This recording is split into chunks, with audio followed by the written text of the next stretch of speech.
അപ്പൊ ഇനി ജെയ് മെയിൻസ് എക്സാമിന് ഏതാണ്ട് ദിവസങ്ങൾ മാത്രമേ ഉള്ളൂ. അപ്പം ഇപ്പൊ എല്ലാവർക്കും ഉണ്ടാകുന്ന ഒരു കോമൺ തോട്ടാണ്, അതായത് പഠിച്ചതൊന്നും ഓർമ്മയില്ല, ലൈക്ക് ഇനിയിപ്പോ എക്സാമിന് വന്നാൽ അത് കിട്ടുമോ, മൊത്തത്തിലൊരു ഒരു നമ്മളൊരു ഹാഫ് മൈൻഡഡ് ആയിട്ടുള്ള ഒരു അവസ്ഥയിലാണ് ഉണ്ടാവുക. അതായത് നമ്മളൊരു ഓൾറെഡി ഒരു ബാലൻസ്ഡ് സ്റ്റേറ്റിലല്ല ഉണ്ടാവുക. എന്താണ് എക്സാമിന് വരാൻ പോകുന്ന ചോദ്യം, ഇത് ഞാൻ കണ്ട ചോദ്യങ്ങളായിരിക്കും, ആ ഒരു തോട്ട്.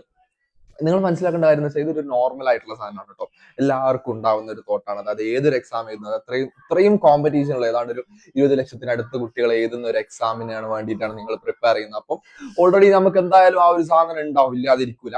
പിന്നെ നമുക്ക് നിങ്ങൾ ആലോചിക്കേണ്ട കാര്യം എന്ന് വെച്ചാൽ, നിങ്ങളിപ്പോ +2 പഠിക്കുന്ന കുട്ടിയാണെങ്കിൽ, അല്ലെങ്കിൽ ഒരു +1 +2ന്റെ ഒപ്പം പ്രിപ്പയർ ചെയ്തത്, അല്ലെങ്കിൽ നിങ്ങൾ റിപ്പീറ്റർ ആയിരിക്കാം, അല്ലെങ്കിൽ ഒരു റീ റിപ്പീറ്റർ ആയിരിക്കാം. ജെയുടെ കേസിൽ റീ റിപ്പീറ്റ് വളരെ അപൂർവമാണെങ്കിൽ പോലും ചിലപ്പോൾ റീ റിപ്പീറ്റർ ആയിരിക്കാം. അപ്പം നിങ്ങൾ ഈ ഒരു പാത്ത് നിങ്ങൾ എങ്ങനെയാണ് വന്നിരിക്കുന്നത്, അതായത് ഫസ്റ്റ് ഡേ, ഇപ്പൊ നമ്മൾ നോർമലി പറയുകയാണെങ്കിൽ ഇപ്പോൾ കെമിസ്ട്രി ഡേയ്സ് ആണ്, some basic concept of chemistry എടുക്കുന്ന സമയത്ത് ഒന്നും മനസ്സിലാവാതെ ഇരുന്നിട്ടും അതിന്മേൽ ഒരുപാട് എഫേർട്ട് ഇട്ട് ഒരുപാട് കാര്യങ്ങൾ നമ്മൾ ചെയ്ത് ഒരുപാട് ടൈം അതിൽ വർക്ക് ചെയ്തുകൊണ്ട് ആ ഒരു പേഴ്സിയവറൻസും സാധനങ്ങളും ഒക്കെ എക്സാമിന്, ബോർഡ് എക്സാമിന് ഒരുപാട് മാർക്കുകൾ ചിലപ്പോൾ വാങ്ങിച്ച ആൾക്കാരായിരിക്കും നിങ്ങൾ, കൂടുതൽ റിപ്പീറ്റേഴ്സ് ഒക്കെ ആണെങ്കിൽ. അപ്പോൾ ഓൾറെഡി ഉള്ള നമ്മുടെ ഒരു ഫാൾസ് നോഷൻ, നമുക്ക് എല്ലാം അറിയാമെന്നുള്ള ആ ഒരു നോഷൻ മാറി കിട്ടി. നിങ്ങൾ ഒരു ഹാർഡ് വർക്കിംഗ് മെന്റാലിറ്റി നിങ്ങളിലേക്ക് കൊണ്ടുവന്ന് വെറും അരമണിക്കൂർ പോലും കംപ്ലീറ്റ് ആയിട്ട് പേഷ്യൻസോടെ ഇവിടെ ഇരിക്കാൻ പറ്റാത്ത നിങ്ങൾ ഇന്ന് മണിക്കൂറുകളോ 10 മണിക്കൂറിലധികമൊക്കെ ഇരുന്ന ആൾക്കാരുണ്ടാവും. അപ്പം 10-15 മണിക്കൂറുകളൊക്കെ ഇരുന്ന ആൾക്കാരുണ്ടാവും. അപ്പം അരമണിക്കൂർ പോലും ഇരിക്കാത്ത ഞാൻ ഇന്ന് ഇത്രയും വലിയൊരു ഡ്രാസ്റ്റിക് ഗ്രോത്ത് നമുക്ക് ഉണ്ടായിട്ടുണ്ട്.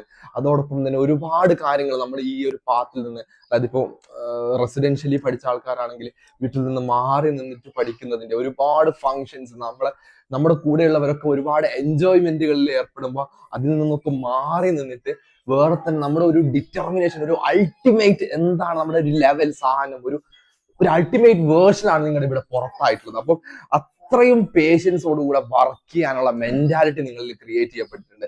അപ്പൊ അതൊക്കെ നമുക്ക് ലൈഫിൽ നമ്മുടെ ഓവറോൾ എടുക്കുകയാണെങ്കിൽ ഇതൊന്നോ നമ്മൾ ചിലപ്പോൾ ഒരുപക്ഷെ റിയാലിറ്റി എന്ന് വെച്ചാൽ ഇതൊരു കോമ്പറ്റേറ്റീവ് എക്സാം ആണ്, ചിലപ്പോൾ നമ്മൾ ഫെയിൽ ആയി പോവാം. There is A chance of being fail. പക്ഷേ ഫെയിൽ ആയാൽ പോലും ഞാൻ മുമ്പ് എല്ലപ്പോഴും ഇങ്ങനെ ഓഫ്ലൈൻ സെന്റേഴ്സിലൊക്കെ കുട്ടികളെ റിപ്പീറ്റേഴ്സിന്റെ അടുത്തും സാധനങ്ങളൊക്കെ കാണാൻ പോവുകയും അതുപോലെ മറ്റൊക്കെ ആയിട്ട് സംസാരിക്കുമ്പോൾ ഒക്കെ, അതുപോലെ ക്ലാസ് എടുക്കുമ്പോൾ കുട്ടികളായിട്ട് സംസാരിക്കുമ്പോൾ ഒക്കെ ഞാൻ പറയാറുള്ള കാര്യമാണ് കുട്ടികളെ അടുത്ത്, എടാ ചിലപ്പോൾ നമ്മൾ ചില കാര്യങ്ങൾ നമ്മൾ എല്ലാം ഉദ്ദേശിച്ചതുപോലെ നമ്മൾ എത്തുന്നില്ല. ചിലപ്പോൾ നമ്മൾ ചെയ്ത വർക്ക് എന്ന് പറഞ്ഞത് അതിനേക്കാൾ കൂടുതൽ നമ്മൾ എടുത്ത എഫേർട്ട് എന്ന് പറയുന്നത് ഇതിനേക്കാൾ വലുതെന്തോ ഡിസേർവിംഗ് ആയിരിക്കും.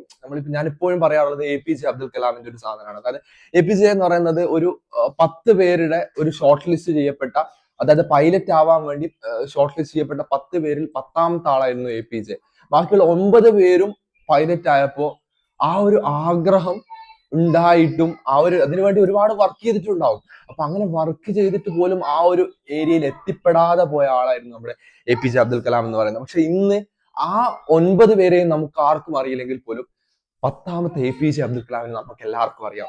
അതിന്റെ റീസൺ എന്താണെന്ന് വെച്ചാൽ അദ്ദേഹം അത്രയും എഫേർട്ട് ഇട്ടിട്ടായിരുന്നു. പക്ഷെങ്കിൽ ആ എഫേർട്ട് സംഭവം വേറൊരു രീതിക്കാണെങ്കിൽ പോലും നമ്മളിപ്പോ എത്തിച്ചേരാൻ ഉദ്ദേശിച്ചതിനേക്കാൾ ഒരുപക്ഷെ APJനെയൊക്കെ സംബന്ധിച്ചിടത്തോളം ഇന്നൊരു പൈലറ്റ് എന്ന് പറയുന്നത് വളരെ ചെറിയൊരു പൊസിഷനാണ്. സത്യം പറഞ്ഞാൽ ഇന്ത്യയുടെ പ്രസിഡന്റ്, അതല്ലാതെ മിസൈൽ മാൻ ഓഫ് ഇന്ത്യ, അതല്ലാതെ പൊക്രാൻ, ഒരുപാട് വലിയ വലിയ സാധനങ്ങൾ കണ്ടുപിടിക്കുക, അതുപോലെ നാസയിൽ നിന്നടക്കം ഓഫറുകൾ വന്നിട്ടും സ്വീകരിക്കാതിരുന്ന ഒരു പ്രൗഡ് ആയിട്ടുള്ള, ഇന്ത്യയെ സംബന്ധിച്ചിടത്തോളം ഒരു പ്രൗഡ് ആയിട്ടുള്ള പേഴ്സണാലിറ്റിയാണ് APJ അബ്ദുൽ കലാം എന്ന് പറയുന്നത്.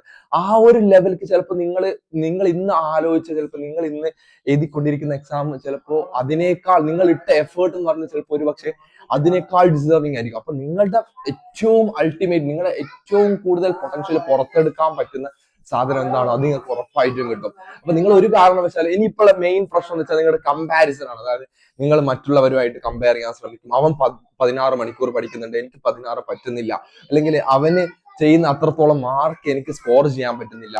ഈ പ്രശ്നങ്ങൾ ഇനി കമ്പാരിസന്റെ സമയമല്ല. ഇനി എന്ന് പറഞ്ഞാൽ നിങ്ങൾ സെൽഫായിട്ട് നിങ്ങൾക്ക് എന്ത് പറ്റും അത് ചെയ്ത് മുമ്പോട്ട് പോകാൻ, അതുപോലെ ഫോർമുലാസും സാധനങ്ങളും ഒക്കെ റിവൈസ് ചെയ്ത് സാധനങ്ങൾ നമുക്ക്, ഇതിലൊരു അൾട്ടിമേറ്റ്ലി എന്ന് പറഞ്ഞാൽ ഒരു 99% വർക്കും 1% ഓഫ് ലക്കും ആണ്. അന്നത്തെ ദിവസം നമ്മുടേതാണ്, നമുക്ക് കിട്ടും. നമ്മളെപ്പോഴും നമ്മൾ ചെയ്ത വർക്കിലും സാധനങ്ങളിലും അത്രയും കോൺസെൻട്രേറ്റഡ് ആയിട്ട് അത്രയും നമ്മൾ ചെയ്തിട്ടുണ്ട്. നമ്മൾ കാര്യങ്ങൾ പക്കയായിട്ട് നമ്മൾ ചെയ്തിട്ടുണ്ട്, നന്നായിട്ട് വർക്ക് ചെയ്തിട്ടുണ്ട്, കാര്യങ്ങളൊക്കെ വൃത്തിക്ക് കൊണ്ടുപോയിട്ടുണ്ട്. ഇത്രയും വർഷങ്ങൾ ബാക്കിയുള്ളവരൊക്കെ എൻജോയ് ചെയ്യുമ്പോൾ നമ്മൾ നമ്മുടെ പേഷ്യൻസോടുകൂടി നമ്മൾ ഒരുപാട് സമയത്ത് ഇത് ഇട്ട് വെച്ച് ഇറങ്ങി പോവാനൊക്കെ തോന്നിയ നിമിഷങ്ങളുണ്ടാവും, ഇത് വേണ്ടാന്ന് തോന്നിയ നിമിഷങ്ങളുണ്ടാവും. എന്നിട്ടൊക്കെ നമ്മൾ തിരിച്ച് ഇതിലേക്ക് വന്നിട്ടുണ്ട്, വീണ്ടും നമ്മൾ പേഷ്യൻസോടുകൂടി ഇരുന്നിട്ടുണ്ട്. അപ്പം നമുക്ക് അതിന്റെ റിസൾട്ട് കിട്ടും എന്നുള്ള ഒരൊറ്റ ആത്മവിശ്വാസത്തോടുകൂടെ നമ്മൾ മുമ്പോട്ട് പോവുക. എക്സാം എന്തായാലും എനിക്ക് ഇതുവരെ പഠിച്ചിട്ടുള്ള സാധനങ്ങൾ എഴുതാൻ പറ്റാത്ത അവസ്ഥയിലേക്ക് എത്തൂല എന്നുള്ള അൾട്ടിമേറ്റ് ചിന്തയോടുകൂടെ നല്ല കാം ആൻഡ് ക്വയറ്റ് ആയിട്ട് പോയിട്ട് എക്സാം എഴുതിയിട്ട് നമ്മൾ നല്ലൊരു റിസൾട്ടിലേക്ക് എത്തും.